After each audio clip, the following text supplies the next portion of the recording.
Hey, I was just recently asked to do a quick video on how I made my Nitro tc3 electric. Well, first I stripped everything out that I could remove. Here at first I was going to put the batteries, and then it just ended up not working out, so I just put more electronics on this side. It made room for the speed control to fit. I built this up here, so now the battery sits on this. That was like, I think, an old Duratrax battery cover or battery hold down or something. But, you know, basically just took everything off, and then I made this aluminum plate down here. I just took a piece of aluminum and I bent it in the vise slowly and made it so it would bolt in the original place of the Nitro. And you have forward and backwards adjustment. I mean, it's a hack job. All I have is a drill right now. I don't have like a mill, or I didn't have a drill press at the time. But I drilled those holes out on both sides, and then I drilled the hole for the pinion to go through, and the two holes, one on the top and one on the bottom,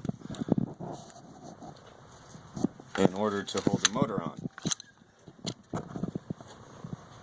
And then I just used Mod 1 pitch gears. This is another one of the OFNA gears. It was from an OFNA Jammin' Truggy.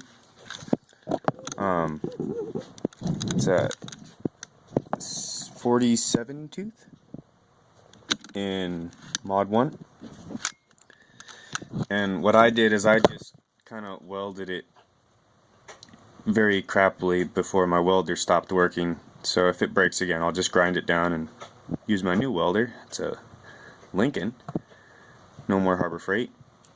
Get some better welds on there. But that was basically, that was it. Once I made that solid, now it has like an e-brake effect. When you hit the brakes, it only does anything to the rear because the front are one way. So they spin when the drive shaft spins, but when it's freewheeling, otherwise it spins nothing else. So yeah, that was pretty much it. Just that aluminum thing and welding on this gear from the Jammin'. You could do something more like what I did with my RS4 RTR3 Nitro that I turned into my 120 project that has been pretty much sitting since the video of its crash. I could fix it and get it working. It's just speed is so expensive, and I'm thinking I'm just going to convert this into some kind of drift car, or I don't know yet. But what I did is I had taken and gotten the X01 gear for the pinion, and it was a 34, I think is what it is inside there. It's a 34 tooth on Mod 1 gearing, and that happens to fit on either one of these shafts. And you might have to make a little bit different motor mount or something to get it to fit inside there, or depending on your gearing. But I went with the bigger one. If you could get a giant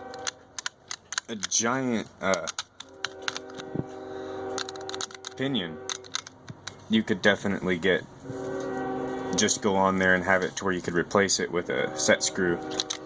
But I don't care. This was just my drift car I was building. I didn't really bother too much. I just welded it and it's been working. So yeah, everything's good. I just need to solder this wire back on my